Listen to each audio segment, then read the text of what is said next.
Winter had come to Sodor. It was colder than usual, and fog and mist lingered. The engines didn't mind too much, as they had warm boilers or engines to keep them warm, and nice warm sheds to return to at night when the temperature dropped. Early one evening, as the sun was beginning to set low in the sky behind the buildings of Tidmouth, Sir Topham Hatt came to the sheds to see Thomas, Percy, and James. Percy and James, there's going to be a hard freeze tonight. The governor of Sodor has ordered that we supply all the towns our rails can reach with plenty of coal. I need you two to do it. Of course, sir. I'd rather not, but if I must, I must. Good. Sir Topham had said firmly, and he left back for the station. I'd be careful, you two, or else Scary Jack Frost will get you. Pah! Jack Frost is not scary. He's just some made-up nonsense people use to explain why windows get frosty in the morning. What's so scary about that? Oh, he is. Because I'm not talking about that Jack Frost. Well, what are you talking about then, Thomas? Well, Thomas began, casting a look towards the dark clouds overhead, beginning his story. Long ago, on a railway far away, there lived a little shunting engine called Jack. He worked at a coal mine, and every day he would bring trains to the big yard on the main line to be taken away, or to refill the large coal bunker the big engines used. They laughed at him, and always looked down their nose at him. Being a small shunting engine used in a filthy, grimy coal mine, they felt their position immensely outweighed his. Get a move on! I need plenty of coal for my express. A big engine ordered. Maybe if it didn't take so much, there would be plenty of coal. Now, if you'd ask anyone, Jack was normally an even-tempered engine. Gruff, but friendly. But when it came to the bigger mainline engines, he had a strong anger towards them. He saw how they treated little engines like their slaves, or simply sub-beings who deserved no respect. They worked in an industry as a private engine. Loud shouting matches were a common sight whenever Jack entered the yard, usually with a long train of coal trucks, and some snobby express engine was always there when he did, ready to belittle them. This would soon begin a chain of events that was leading for trouble. It was the beginning of a brutally cold winter night when Jack huffed into the yard with a train of coal. It was late, so the engine crew decided to leave Jack in the goods shed before heading home. Jack was sleeping soundly. So soundly, he didn't hear the shed doors open again. Outside, a big tender engine was waiting. The fireman looked back. Looks like this spot's already taken. It's fine. This vermin shouldn't be in the shed anyway. We'll shunt him out of the way. The crew tried to argue, but the big engine put up such a fuss they had no choice. Jack awoke the moment he felt the biting cold wind hit him. Hey, what are... Silence, vermin! If I catch you in a shed in this yard again pretending you're a proper engine, I won't hesitate to throw you into the sea! He shunted Jack into the rear of a waiting goods train, and then retreated for the sheds, his defiant smirk only being cut off when his crew closed the doors. Out in the open, the wind howled around Jack's frames, sunk down his funnel and into his boiler. The light warmth of his boiler was enough that the swirling snow melted and then froze all over Jack, becoming an icy mask as icicles formed along his face, from his funnel, and from his frames. The cold wind swirled up his firebox grate and down his flute pipes, chilling him inside and out. As the night wore on, Jack got colder and colder. Soon he felt a great discomfort forming alongside his boiler. You see, when water freezes, it turns into ice. When ice forms, it expands. This can happen if you were to place a bottle of water into your freezer. The ice expands bigger than the bottle itself, and like a water bottle in the freezer, one of the two things happens. The container expands to contain the ice and stays intact, or it bursts. Unfortunately for Jack, this was the case.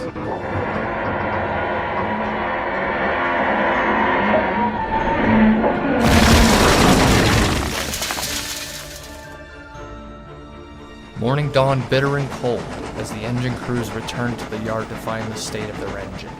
Jack was frozen in an icy cast that clung to him all over. Long snaking icicles snaked down from his footplate, around his cylinders, and over his axles to freeze him right where he stood on the tracks. Where the big engine's crew returned to steam him up, the engine saw Jack. He howled with laughter. Look at this. It's little Jack Frost. Jack tried to retort, but with his mouth frozen over, all he imagined was a series of loud and angry grunts. The big engine did not care in the slightest as he left to pull the morning express. When the yard foreman heard, he was not pleased. With this engine here, he's blocking the line. I guess we'll have to wait for the weather to turn before that happens. Jack could hardly speak. He just shivered. The mine had to borrow another engine to do his work, and the big engines there just laughed at his misfortune. Jack said nothing. He just glared coldly through his icy mask. Weeks went by, and the weather stayed frigid. Eventually, the yard foreman grew tired of Jack's presence as he blocked the line. I don't care what you do, but get him out of here! Workers set up some furnaces around Jack and lit fires in them. Soon, the ambient temperature began to melt the ice. From the ice came a muffled moaning noise. They took no notice, thinking it was just Jack's metal body warming up. But it wasn't just that. Jack was screaming in pain. After being stone cold for so long, he had become used to the icy cold. If he had been allowed to defrost naturally, he would have been okay. But no, the warm fire heat was hurting him. He screamed, but no one took any notice as the ice around his face remained frozen solid. Soon, the ice around Jack's wheels had melted to where an inspector could see the damages. He surmised that the damages were too great, that the coal mine decided the only thing they could do was sell Jack for scrap and use that money to purchase a new engine. Jack was taken away to be scrapped. All the while, he was screaming and moaning, but no one took any notice. They and the whole town took notice when the moment Jack's ice mask melted off. His horrible screaming could be heard from the small scrapyard he'd been taken to. It continued for hours as the scrapping took some time. The screams continued until eventually there wasn't enough of himself for Jack to exist, and his pain scream died off as his life slipped away. The silence was deafening. Only the sound of the wind could be heard as a new wave of snowflakes drifted from the sky. Winter soon ended and gave way to spring and summer. Fall came and went, and winter returned. The big boastful tender engine was to take a late-night passenger train one night. His fire burned nicely, and he had plenty of steam for the run. The station master came up, handing the crew a weather report. Looks like we have a storm tonight. Pah! So what?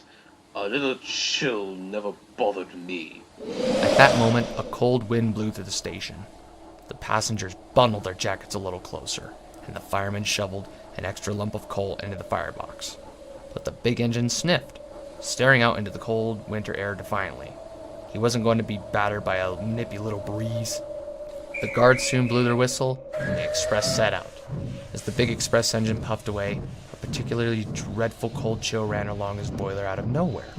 He couldn't tell why, but for a moment he felt like someone was watching him. Down the line, the big express engine pounded along. Snowflakes and the icy wind chilled his face.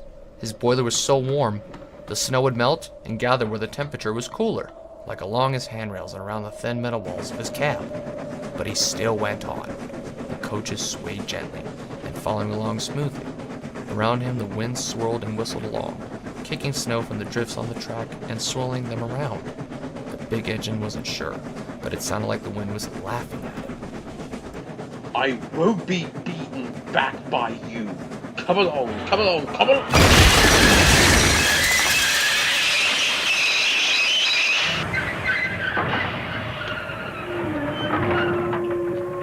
The train shuddered and rocked violently before stopping hard on the rails.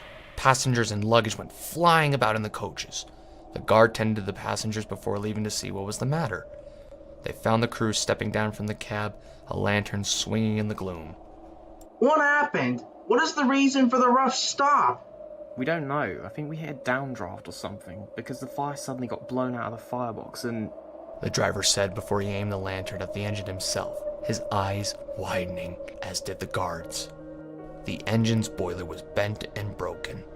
It bent in and out, looking like a massive hand had wrapped around it and squeezed it. Where the boiler wasn't crushed, it had been punctured wide open. From the breaches, icicles stretched upwards against the pull of gravity, frozen in midair. In the mass of water's origins, it was clear the whole boiler had flash froze, the laws of heat making the metal contract inwards violently, enough to cause extreme damage. I've never seen that happen before. Have you? No, I've not. My goodness.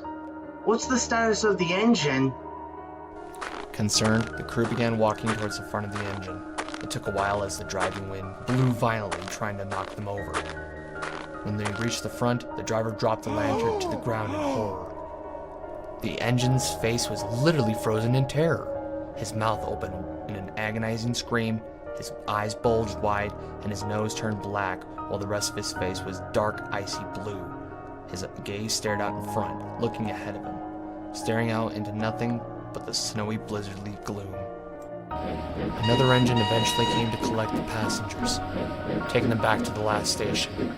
As for the engine pulling the express, they were pulled to a line-in shed out of the way, hidden from the view of the main line. Even tucked away in the warm shed, the ice didn't melt. It seemed to resist the heat, only melting very slowly over the course of the whole winter. It was mid-spring before the last of it had melted. But as the ice melted, so did the engine's face, peeling away, melting as if it were made of ice itself, bits coming off and melting like dirty, slushy snow. It was obvious when large chunks melted by the heavy, wet splats. Before the engine passed, inspectors asked what had caused this. All the engine could say, through chattering, melting teeth, was, Chuck. Chuck. Frost.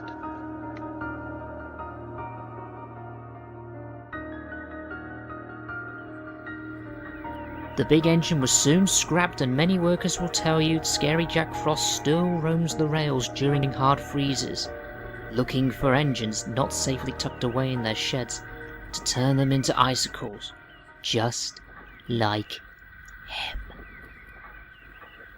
Pah! What nonsense. Jack Frost isn't scary, and such a thing is impossible. As James headed to the yards, Percy stuck back and looked at Thomas with a smirk. Nice story, Thomas, but you do know you're a couple months late for Halloween, right? Thomas grinned. I know, but do you think it will be a good story for next year? Ask Edward. He would know if it needs work. And Percy cheekily puffed away to join James. Night fell and low-hanging mist formed where the rails passed close to the sea. James shivered as he rolled along with his train of coal. If Jack Frost did exist, he'd certainly be out in this weather. I know I wouldn't want to be out in this weather all alone. Besides the bitter cold, the winter weather has a way of changing things around you. James listened carefully, and soon he heard what his driver meant. With the ground covered in snow and the leafless trees and bushes, the sound of his chuffing and the trucks rattling behind him sounded different. Everything sounded crisper and clearer, and the sound seemed to bounce around like being inside a tunnel. Winter.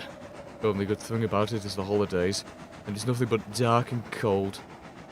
A rustle from beside the tracks made the red engine jump and go silent as the cold wind gusted gently through the barren trees. Meanwhile, Percy chuffed into Wellsworth with his last coal truck. It was half filled with enough coal to keep the station warm all night. The station master wasn't so sure. I don't know, chaps. The weathermen are predicting a snowstorm to pass over during the night, as if the hard freeze wasn't bad enough. I don't know if this coal will be enough. Percy felt sorry and came up with an idea. This is my last delivery. You can have my coal. Could we do that? Where could we put Percy? The driver asked. We can park him in the banker's siding, just for the night, and stay in the nearby village inn. And so it was arranged. Percy's crew emptied his coal bunker and then moved the little green engine onto the siding with only a flickering lantern for company. They tucked Percy in for the night and then went off to the village inn to bed. Not long after, the wind howled and snow began to fall. At last, James was on his way back to the sheds. He had been held up at Vickerstown waiting for the flying kipper to pass, and was doubly eager to get home. As he traveled, the wind howled around him and the snow swirled and danced in the beam of his headlamp. Above, the clouds parted slightly to allow the moon to shine down across the landscape. This made the silent countryside appear even more eerie, as the shadows of twisted bare trees danced in the breeze, and dark shapes seemed to dart in and out of the sight. James gulped as he remembered Thomas's story. Scary Jack Frost. Letting that stupid story get to me. It's a load of rubbish. Jack Frost is not scary. As he passed by a large field where children would go sledding during the day, he could see human-like shapes. He knew they were just snowmen that the children had built, but they seemed to be staring directly at him, judging him. The clouds swirled in front of the moon again, and everything was plunged into darkness once more. James shuddered and tried to push it out of his mind. Soon a red light blinked in the darkness. Red signal? James came to a stop near the signal box and waited. His crew huddled closer to the boiler as the firemen shoveled more coal. They waited and waited, but the signal stayed red. Quickly, James got impatient and gave his whistle a blow. Over the wind, his own whistle echoed and warbled oddly, when suddenly he heard something in the patch of darkness just behind the signal box.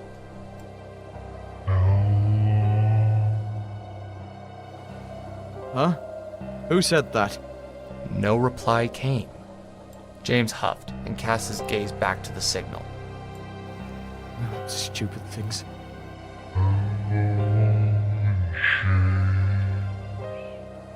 James looked around. This had actually sounded like a voice this time. It had come from the shadows next to the signal box. The sound of the wind howling died down even as cold flakes continued to dance in his face. James strained to listen, wondering if the voice would call out again. Suddenly, the lights from the signal box flicked on. The shadows parted ever so slightly, and in the pale yellow glow of light, James saw a monstrous shape. Its face was glassy smooth, like ice. Snowflakes swirled around it, dancing around icicles that hung from its funnel, where a nose could be, and formed jagged teeth in a wide grinning mouth. An engine. But it was like any other he'd ever seen. It couldn't be, but what else could it be? Hello, James. It spoke in a voice as frigid as the snow, and creaking like the sound of ice cracking. Scary Jack Frost! The signal dropped, and James shot off the moment his regulator opened, wheels spinning before they gained traction. Sparks coughed from his funnel into the cold air before being snuffed out by the swirling snowflakes which seemed to pounce upon the warmth like wolves upon unsuspecting sheep. Behind him, he thought he could hear the sound of deep laughter that drifted into the wind.